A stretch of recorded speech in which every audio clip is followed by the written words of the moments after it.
presentation of Dialogue on Idaho Public Television is made possible through the generous support of the Laura Moore Cunningham Foundation, committed to fulfilling the Moore and Bettis family legacy of building the great state of Idaho.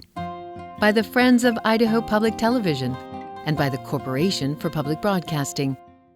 You're going to miss the Dragons. I will. It's been fun watching them grow up too, to be honest. Coming up, the second part of my conversation with David Benioff and Dan Weiss, the creators of the blockbuster HBO series Game of Thrones. You'll hear what the duo hopes the legacy of the series will be and what's next for them. And of course, dragons. That's Dialogue next. Stay tuned.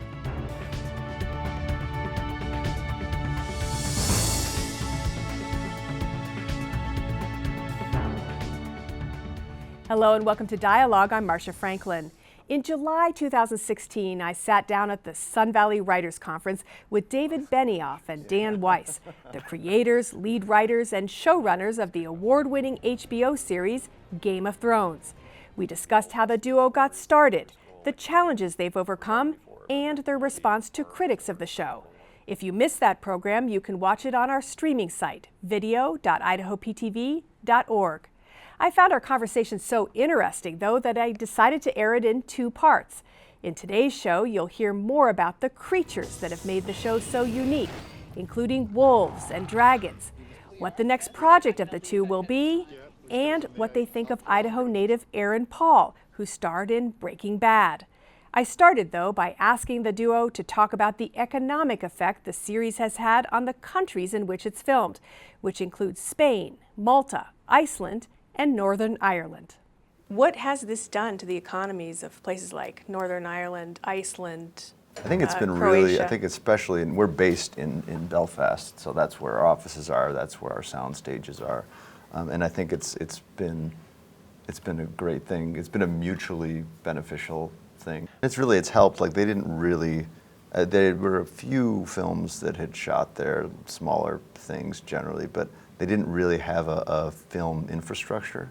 And over the course of the show, the Northern Ireland screen's been wonderful in building us new sound stages, and this crew that started out just like us, many of them as the local hired crew, as people who've never done this before. Now many of them have been working constantly and trained up as very, very professional, film workers in all of their different specialties. So it's kind of, Belfast is a great place to make films now, and there's a much deeper base of knowledge amongst the local, all areas of the local crew base than there was before. And hopefully that'll be the long-lasting impact is, as Dan was mentioning, changing the perception of it, where I don't think people really thought that much about shooting in Northern Ireland before. I mean, there have been a few small things, but now it's people really think of it as an alternative to shooting in England or shooting in the Republic of Ireland. And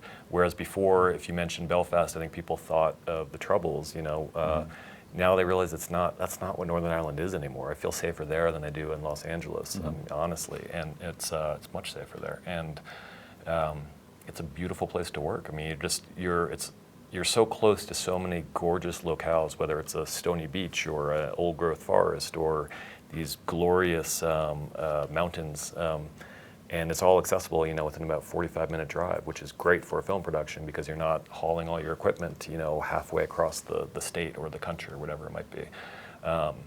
So it's my hope is that the biggest impact we'll have on their economy is just that more and more productions will keep coming there even after we're finished.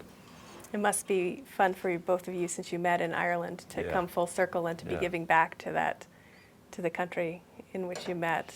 Yeah, well, yeah.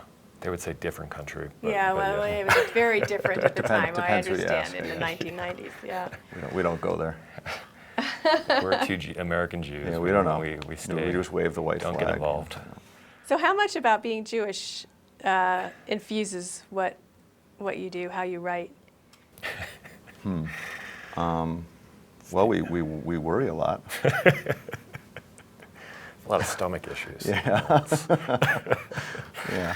I don't know. That's a good question. I mean, well, maybe growing up with, reading the Old Testament stories in Hebrew school, like in those we were talking before about those Right, yeah. bloody, horrible stories about all the horrible things people Very did to each few other. books nastier than the Old Testament. Do you find yourself walking around in the world in which you have created sometimes? I mean, how do you, separate yourself out, for daily life from what you're writing? Or is there a big bright line and you don't carry the characters around in your head with you as you walk around, or the scenes? Oh, they're always in there. Which is, again, I guess it's just a testament to how powerful the story is that George created, that after all this time, we pitched this to HBO 10 years ago now, Yeah, right? more than 10 years ago, yeah. More than 10 years, and I can't think of anything else I've ever worked on, including my own books, that I'd want to still be in there for 10 years, and it's still not boring, and part of that, I think, is that we're getting close to the end. We've got 2 seasons left. I think if it was a kind of indefinite end, there would be a bit of fatigue creeping in. But in some ways, I think we're feeling a bit reinvigorated as we get near the home stretch, because it's like you can see the finish line out there. It's not that much farther, and we've been working towards that end for so long. And it was part of the very original. The original pitch to HBO more than 10 years ago was, what we think we have an opportunity to do here is tell a long, epic story with a real beginning, a middle, and an end, and it's not, even the shows that I've loved in the past, the TV shows that I've loved in the past, every season you kind of got the sense that they were making it up a little bit again. Like, they got into the writer's room, a lot of smart people got together, and they're like, okay, what's going to happen this year? And with very few exceptions, Breaking Bad's an exception, where it felt like Vince Gilligan had a real plan from the beginning. With very few exceptions, that was the case, and so we wanted to try to tell a massive story on the only possible canvas, which is television. You can't do a 73-hour movie. Thank God. You gave me an entree here. You like Breaking Bad. I know you really love that series. Aaron Paul's from Idaho. So I'm curious to know what you think of him as an actor and his promise going forward. I think he's fantastic. I mean, he really, God, what he did with that character was something what many people on that show did.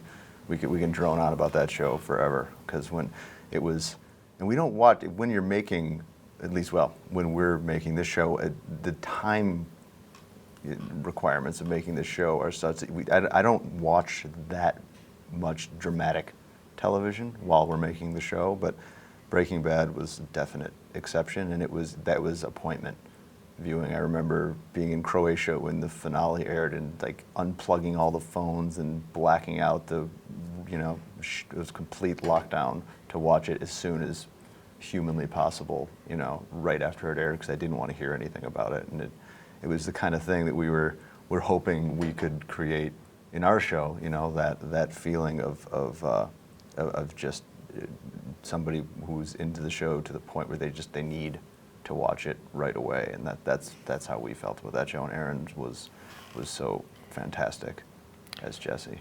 Yeah, I mean, we're here at a literary conference, and even though people talk about a golden age of television, there's still, literary people don't think of television as an intellectual enterprise, rightfully so, I think, for the most part. But there are certain stories that have been told on TV in recent years, Breaking Bad, The Wire, a few others, that I think belong in that same, they have that kind of depth and that kind of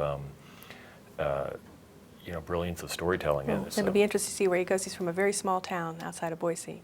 Aaron Paul is. I think he's going to be okay. He's such a talent, and apparently we have friends who worked with him. He's apparently a real pro. And he's one of those guy, people that you never hear anything but kind words about, which is not always the case. If you're that good and you've got a head on your shoulders, you're going to be okay. I have to ask you about your actors and watching them grow up, some of them in some instances. You have some amazing actors, not the least of whom are some young women. Yeah. That's the craziest thing when I'll watch scenes from the first season. I mean, you don't realize it because you're spending time with them, half the year with them every year.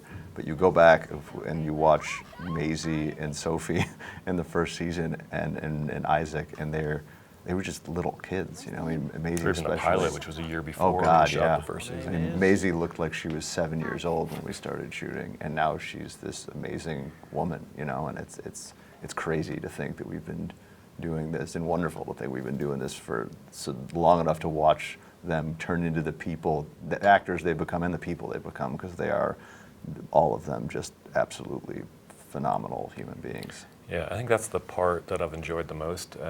And we were talking before, all these things that writers don't get to do in movies, like the casting. And I was talking to a theater director last night. Another great thing about this writers' conference is you meet all these people we'd never get to meet normally. So Kieran, who runs the Irish Theater Company in New York City, and we're just talking about how casting is everything. I mean, it just doesn't work if you don't cast it right. And it's so frustrating as a feature writer just to see characters that you've either created or put on page from an adaptation, and they're not cast right. It might be a very good actor they put in the role, but it's just not the right person for that role. So to be able to fill these roles with people that we actually met, we could sit down with, that we knew, or as Dan said, you don't ever know for sure, but you had a really good feeling. And I just remember the first time we had already hired Maisie, I guess, and we were looking for Sansa, and we made Maisie read with Sophie as a chemistry read, which usually they do with the man and woman in a movie, like a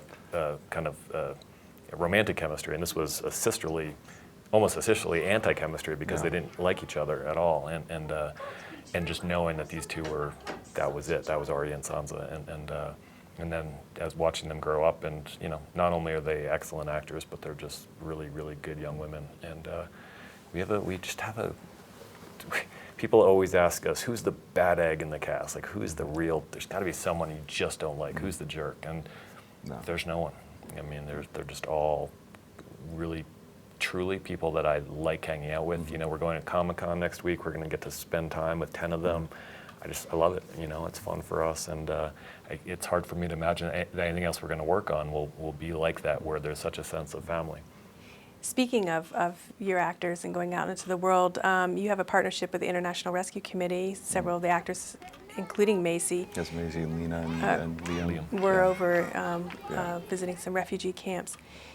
Right now, both through Game of Thrones and its popularity, and that's just the two of you and what you've been able to accomplish, you have the ability to have a platform. I mean, you're incredibly successful as writers, and the series is successful.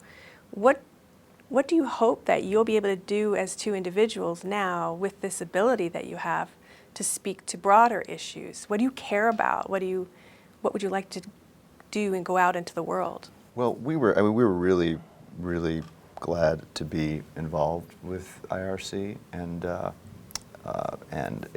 we're very glad that the Maisie and Liam and Lena could actually go out there and put faces to the problem, and it's something we don't really see this show generally as a political platform, but this seems like something that completely transcends politics and just goes to basic human decency and dignity. So if the show's popularity can make people aware of the work that IRC is doing, and people who wouldn't have otherwise been aware of it, and maybe goad them into helping, then it would be hard to not be happy about that. I mean, you have the ability too, as individuals, to make a difference now with your name, your funding, your funds. It's become a larger thing than just. Yeah. It's as Dan points out, it's a little bit of a dangerous. You have to be careful, because I think there's a degree of resentment when Hollywood people start telling people what to think about political issues and all, and I find it annoying. I resent it when I see it. Well, you can do it quietly too. Yeah, we do, but I know when I see an actor in a talk show mouthing off about this or that, sometimes even when I agree with them, I'm kind of like, but you know what do you know? So it's. I think there's some things. There are things that you can do, ways to do it that feel right and that don't feel like us grandstanding or pontificating about something that right. frankly is not our sphere of influence. It's not our sphere of expertise. So try not to mouth off about things that aren't our sphere of. Like IRC was Bono's Red campaign, which we helped with as well. That was something that just transcends partisan matters. you could have your pick of things to do after Game of Thrones. You're, as I understand it, moving into an adaptation of Dirty White Boys. What attracted you about, that's an interesting project. What attracted you to that The being? first line of the novel, which our We're friend not allowed to say on PBS. could not say that on PBS. But our friend Scott Frank is a wonderful writer and director. We should say it has racial. Yeah, it's got that. It's got Overdose. genitalia. It's Yeah. everything that could be wrong about a first sentence is this. But it's a brilliant writer named Stephen Hunter, who was for a long time the Washington Post film critic. I believe he won a Pulitzer for his film criticism. Started writing novels, and this is I think part of the attraction. Part of the attraction is just a very, very good book, and part of it was that it's almost the anti-Game of Thrones in terms of People on cars with Oklahoma. T-shirts, Yeah. live in houses, not castles. They don't. No horses. They don't ride horses. They don't have swords.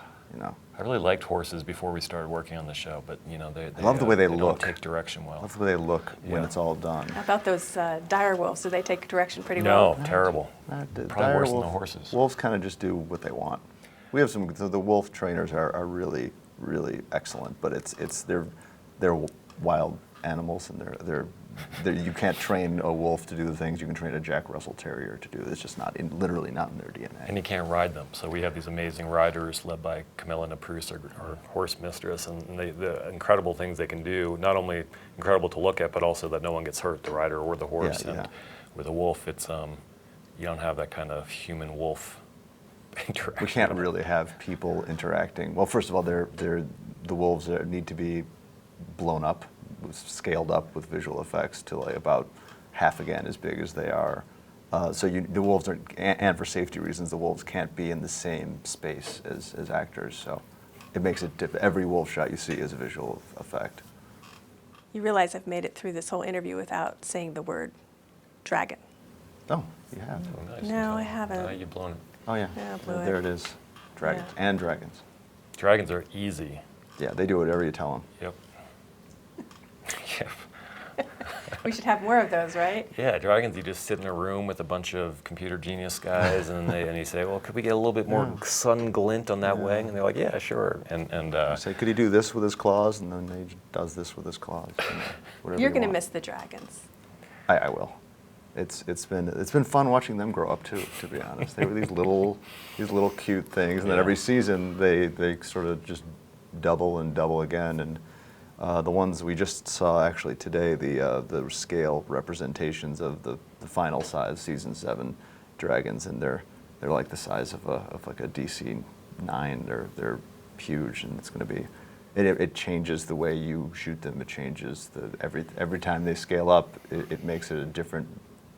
They play differently in scenes and in shots. So that part's really fun. I imagine this series has advanced things technologically in the field as well. In the field of dragon making, yes, it's definitely. We've made great strides. Well, I don't think we could have made this show 15 years ago. Just the quality of the VFX, for them to be able to do it on the budget. We have a large budget, but still a TV budget.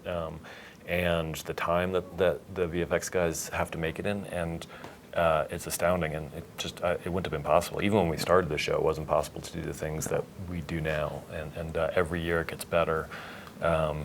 And luckily it's sort of gone in sync with our story demands, because the story gets bigger and the dragons get bigger, and the battles get, not all the bastards, we couldn't have done that 2 years ago. No, it just wouldn't have. It wouldn't have been possible to do Battle of the Bastards, especially. I mean, those are what the guys, what Steve Callback and Joe Bauer and their team did.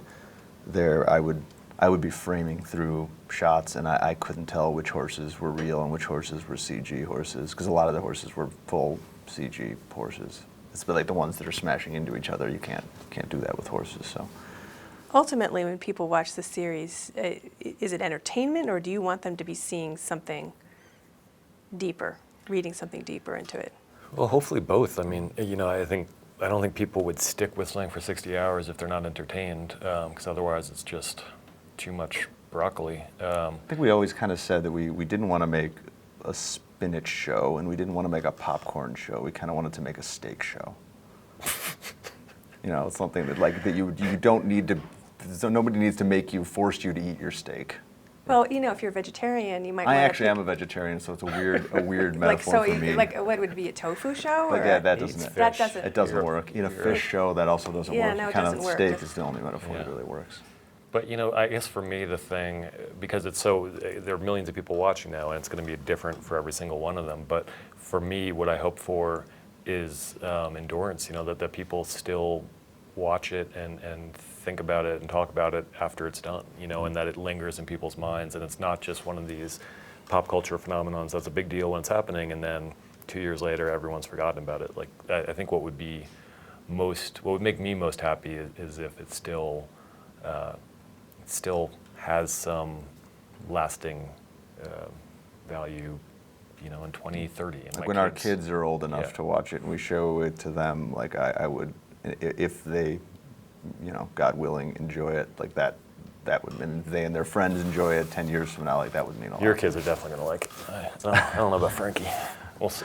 Well, as I close Kind here, of I have to say, you know, I watched your talk yesterday in the pavilion, and I looked to my left, and there was the very young children watching a clip that you had that was quite violent, and I remarked to the woman next to me. I went like this. I said, "Look at the children." And they were rapt and you know, with attention, especially one boy who had his hand like this and was staring at the scene. And the woman next to me said, "I would never have my children watch this. It's just appalling." And I said, "I think these children have seen this before." And the children got up, and I looked at the name tag, and the young man who was intently looking Leo was your Weiss. Leo Weiss. That is a And- great story. and Thank you for that story. I think he Who was is that mother? Kind of irresponsible. he was watching it Yeah. with a critical eye. He looks to me like he may follow in his father's footsteps. Or he might become a serial killer. One of the One two. of those two. I'm rooting for the former. But yeah, they both.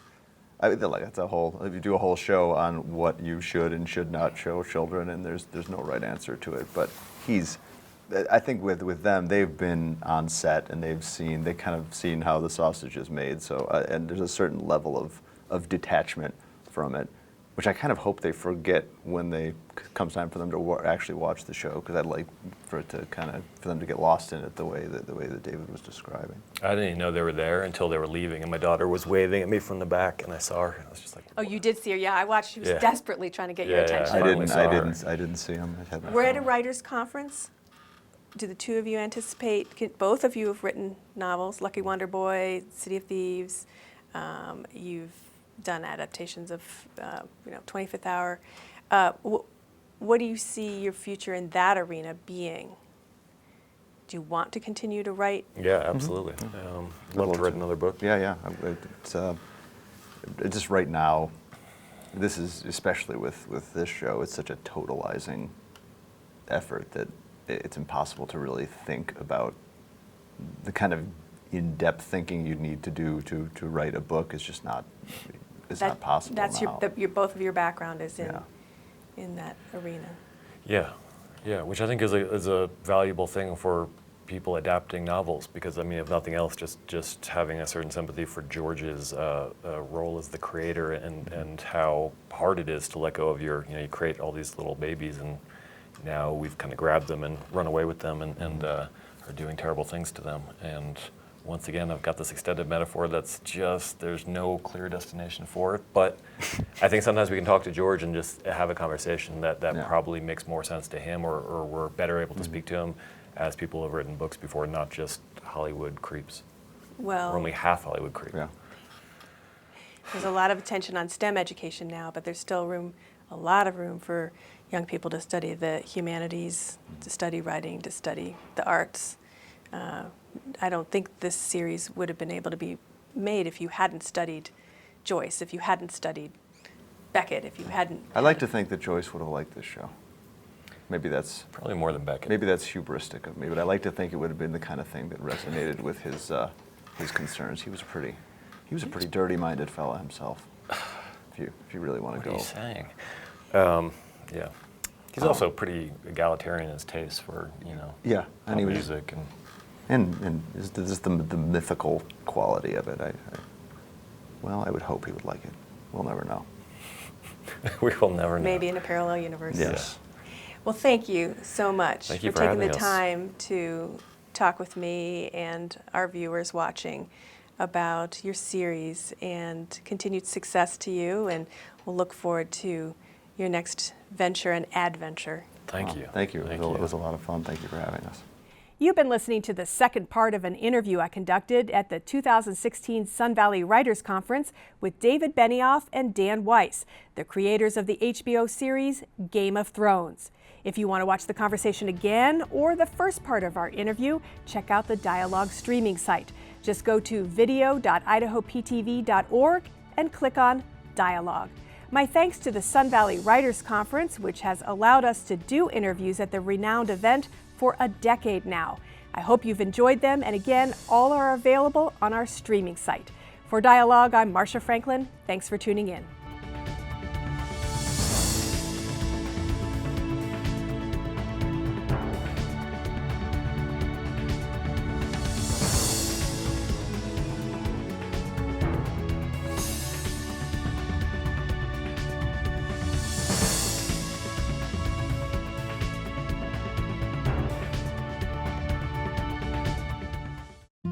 Presentation of Dialogue on Idaho Public Television is made possible through the generous support of the Laura Moore Cunningham Foundation, committed to fulfilling the Moore and Bettis family legacy of building the great state of Idaho.